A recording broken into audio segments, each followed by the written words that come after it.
One. Good afternoon, Crystal. How are you? I'm well. You? Fine as frogs here. Fine as Oh, frogs. good. As you know, Didn't of know they course, had hair, but okay. it's very fine. Very, very fine. Very fine. Okay.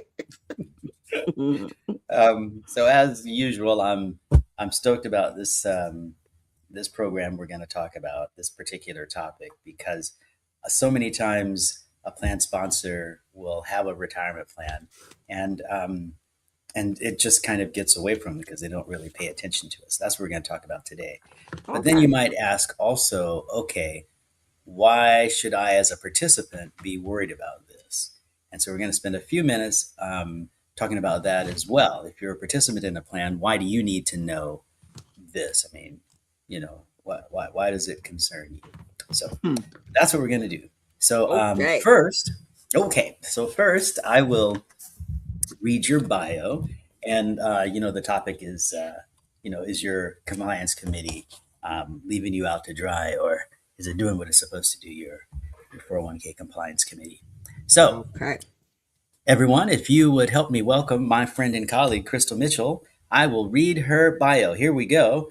Crystal Mitchell is a business coach and consultant. She's the CEO of Mitchell Business Solutions, co-director of Recycling Black Dollars. She's also the co-host of another radio show called The Business Zone with Crystal and Gilbert. I just saw one of the YouTubes the other day, so it's real, which is cool. And she's an instructor at Mount San Antonio Community College, a certified network for teaching entrepreneurship instructor, and a QuickBooks Pro Advisor financial strategist. Hey, Crystal, how you doing? Hey, I'm well.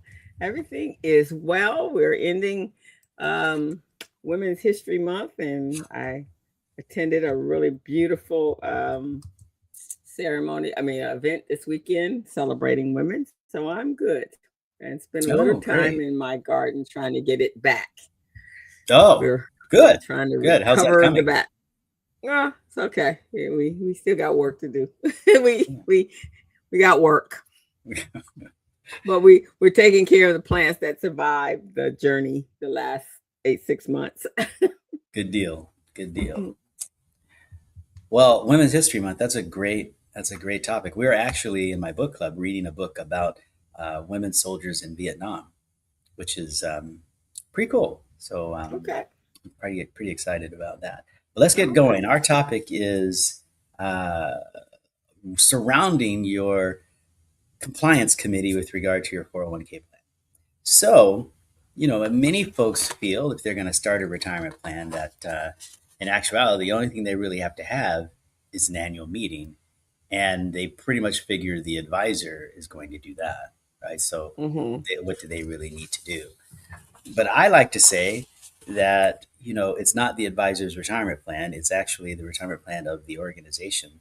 And if you don't do things the right way, not that they're onerous, at least from my point of view, but if you don't do things the right way, it's the folks who have the fiduciary responsibility, i.e., the owner of the organization, the board of directors, whoever has that oversight responsibility on the retirement plan.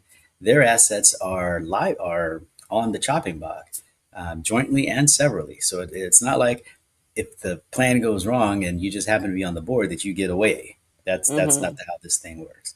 So it's for that reason that I try to express to my fellow advisors and plan sponsors that it is an employee benefit. It is designed for the employees, and you have to act in the best interest of the employees. Even though I've never met anyone that started a company so they could help other people retire. I mean, let's get real here, right? But when we're using one of these plans, we need to make sure that it is being governed correctly. And Right. most times, in my notes I have here, there's no structure to the meeting. And here's the biggie. Here's the real big one. No documentation.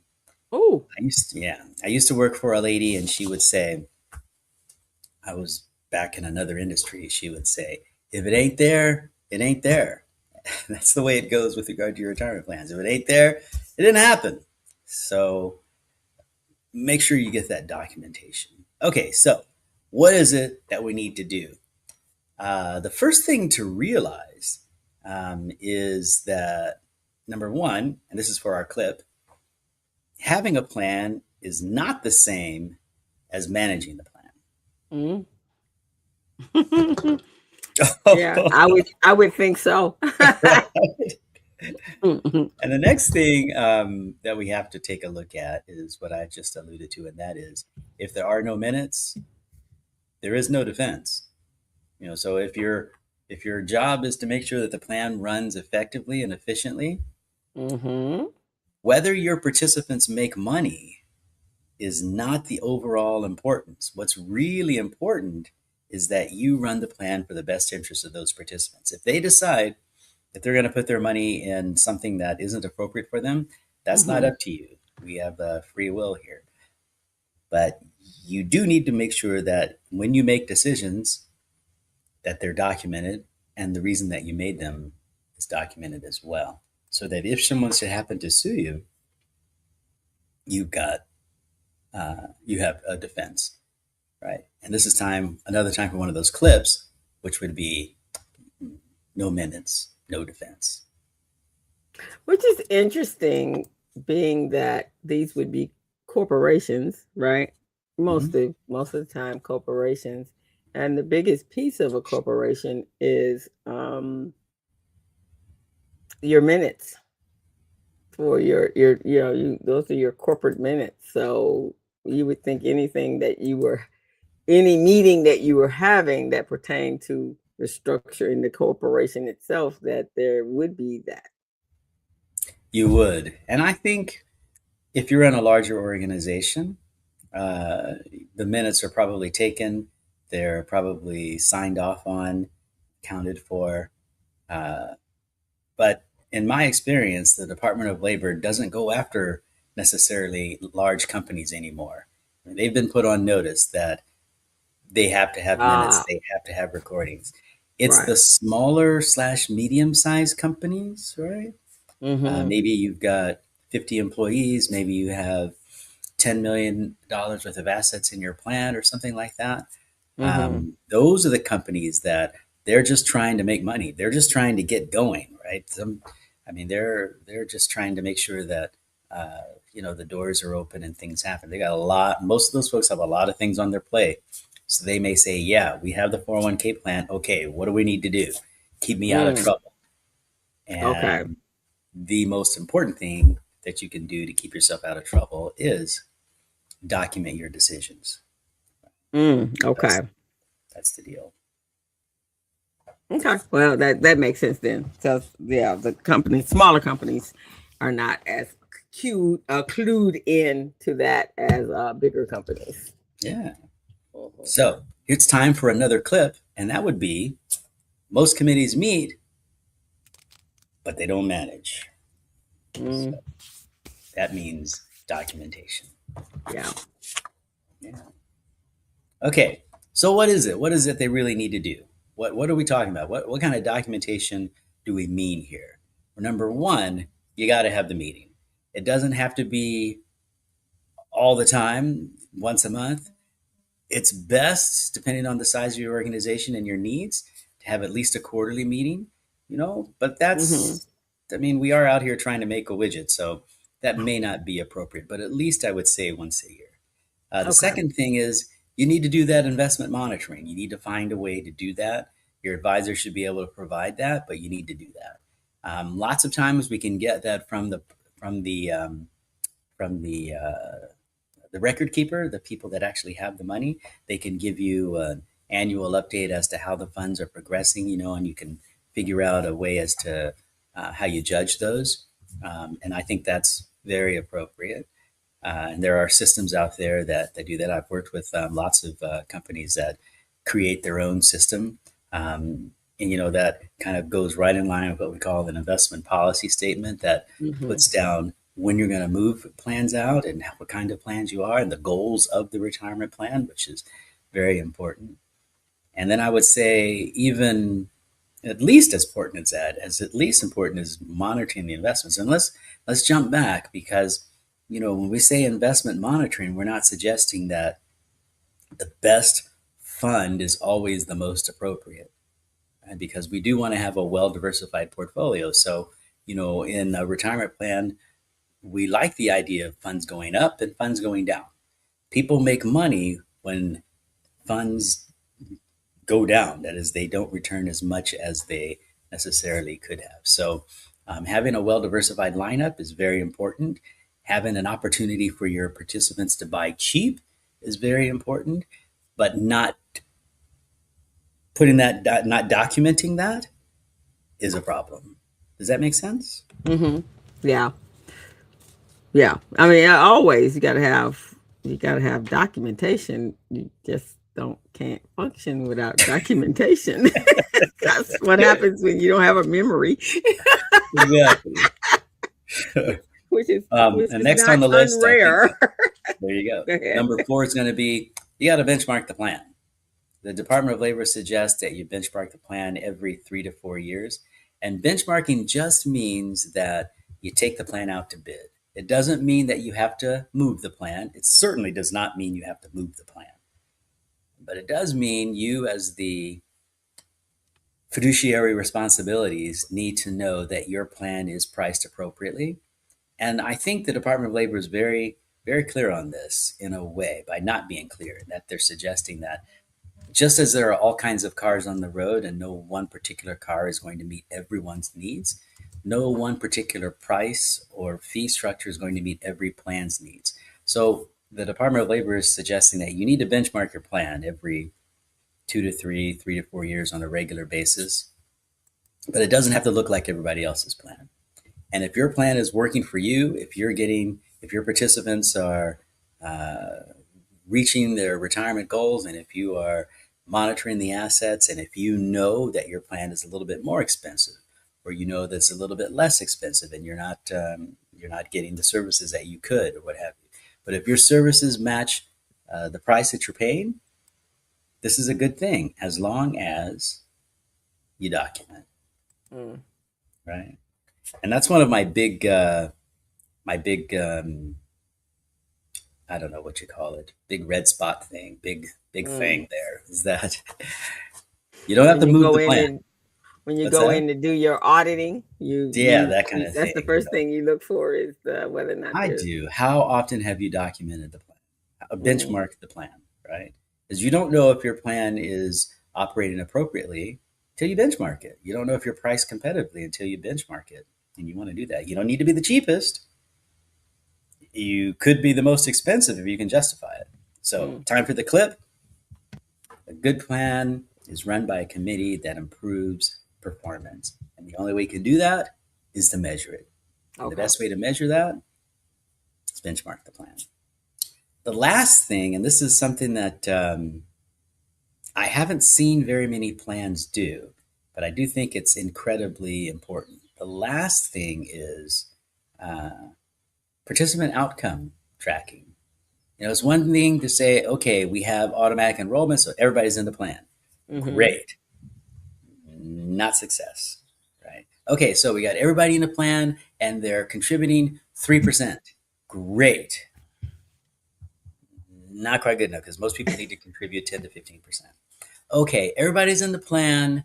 They're putting in their 3%. We are matching and we're stretching that to 6% so that if a person puts in 5%, we're going to put in 4%. So we're getting everybody up to 9. Great. We need to have folks between 10 and 15% in general. So is your plan designed to help people actually reach their retirement goal? Right? And how are you measuring that? And a great way to measure that is outcome tracking. And it's not so tough. You can just call up the record keeper and say, okay, how many participants are on the road to reach the retirement goals? And they can tell you. It's not that tough. I can tell you. But having that documented is a good thing. And that's So the committee's responsibility. it's the committee's responsibility. Okay. So in closing, I would say if your advisor isn't helping you get all these things done, then you should ask them. And if they poo poo, they may just be looking for an opportunity to talk to you so that they can actually do all these things for you, or at least point you to do all those things, or work with your record keeper to help you have those things, right? But if you ask your advisor if they're doing these things for you and they say, well, I don't think that's important, run, get rid of them, and hire Mm, someone who is going to help you make sure that your committee is doing the right job. Now, why would you say this is important for somebody that is not a committee member? Well, I'll tell you why. Let's say your plan never gets benchmarked, and none of the investments are monitored, and none of the participants are tracked to see if they're going to reach their retirement goal. So the plan's not operating at the best interest for participants. So the Department of Labor may assess fines, I'm sorry, on the mhm, fiduciary folks, right? And or they may decide, you know what, this plan's out of compliance, we're shutting it down. And all of that money that you had contributed to the plan, it is now income, mm, which mm. means you get to pay taxes on it. Not Right, good. right. Not good. Right? For sure, not good. I mean, Not because that's the whole idea. I mean, the tax piece. exactly. Exactly. Hmm. Being able to save in a tax deferred way or Hmm. tax free manner. So if you're a participant, you should feel very comfortable going up to your HR person or the whoever's on the committee. And in general, there's usually someone from the employee ranks, someone outside of HR, someone outside of the leadership team, somebody from the employees that is on that committee. So you should be able to go up to that person at least and say, hey, when was the last time our plan was benchmarked? Are we paying a competitive rate? Right? Are these investments good for us? How do you know that? Mm. Because you want to make sure that your plan's in compliance and that you're able to keep making the contributions you can in that tax deferred manner or in that tax free growth manner. Yeah, exactly. And then, as I said, and I think in our discussion last week, I also said that knowing what your plan is investing in, making sure it aligns with you and your philosophies, and I'm glad you brought that up because I don't think we talked about it last night. So let's take a couple of minutes. Last night, I'm sorry, last week. You know, okay. there you go. But there was a time when I first when I first got into this business, where uh, socially responsible funds investments were not thought very highly of. In fact, I remember being on the phone, one of those customer service people that you call, and this Hmm. woman said, I would like to invest in a socially responsible fund. And by that, I mean, which was very important, a fund that Hmm. doesn't invest in alcohol, tobacco, or firearms. Okay. All right. So that's cool. So we had to find that for her. And it was very difficult. Mm. Showing my age here. That was back in the day. Now it's very easy to find socially responsible funds. In fact, there are whole companies out there, and that's all they do. I'm not Okay. going to say the name, but one of my favorites is a company that does that. Mm. Wonderful investments, all socially responsible. The problem, though, becomes what does socially responsible mean? It's a huge category. Does it mean that they don't invest in things like pornography and tobacco? Does it mean that they invest in tobacco but not firearms? Does it mean that Hmm. they don't invest in pornography or tobacco or firearms, but they do invest in companies that don't necessarily have clean energy requirements or don't have a socially conscious bent to their marketing and to their vendors. So it's a big thing, but to your point, it's important to lots of folks, and you as an investor, as a participant, have the right to have at least socially conscious investments, right? So Yeah. I'm glad you brought that up. And if you don't have that, then that's a real problem. That's a real problem. The SEC has directed that I help people get those kinds of investments as a retirement plan advisor. So they're out there, and we can get them most times, and we will if you want them. You just got to let us know. Yeah, exactly. And today, everybody's, you know, quite conscious of what's going on in their world. And so they want to make sure that it just aligns with you. I Yeah, mean, most of us are standing on our principles nowadays. And yeah, so everything needs to fall in line, especially, money, your money that you're investing. yeah. There was a time when if you were going to do a socially responsible investment, you had to accept that you weren't going to make as much money as someone who did not do that. I don't Right. think that barrier exists. I don't think that line exists. At least it doesn't to the extent that it used to. So right, so now and for the oh goodness, for the past few years, Uh-huh. it's been an opportunity, and it's sometimes these socially conscious funds actually outperform other funds. And let's not forget about um, the S&P 500, the growth portion of the S&P 500. At one time, a huge portion of the companies that fueled the growth of the S&P 500 were, in effect, socially conscious. They were international companies, and they needed to make sure that they complied with all the rules around the world. And so that, in effect, made them socially conscious. So don't think that just because you want a socially conscious investment that you're going to be lagging with regard to your investment performance. Okay. Yeah. Okay. That makes all the sense in the world. Cool. Well, if you don't have any more questions for me, I'm going to read your bio once more and give you the last word. How's that? Okay. Sounds good to me. Okay. Well, everyone, you've been listening to On the Patio with my friend and colleague, Crystal Mitchell. I am Jevon Thomas, a retirement plan advisor. However, Crystal is a business coach and consultant. She's the CEO of Mitchell Business Solutions, co director of Recycling Black Dollar. She's also the co host of another weekly online, I don't know, do we call this an online radio show? Is that what we call it? Podcast. It's a podcast. Podcast. Call it a podcast. Hmm. Okay. Hmm. Called The Business Zone with Crystal and Gilbert. So please check that out. She's an instructor at Mount San Antonio Community College, a certified network for teaching entrepreneurship instructor, and last but not least, a QuickBooks Pro Advisor financial strategist. Crystal, thanks for joining us. Give us your last word.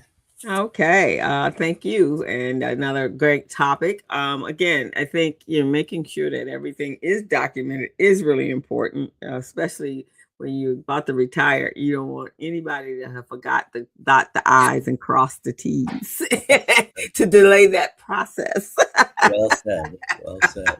So you want to ensure. So, and I think we've been saying this all along, Javon, even the employee has to be much more connected to what is going on because it is their money. It's going to be their retirement. And so you want to ask questions. You want to push if you don't get answers. And then, of course, you want to be able to know exactly who your retirement plan advisor is so that maybe you have to do the phone calling if you're not getting that information because, you don't want to wait.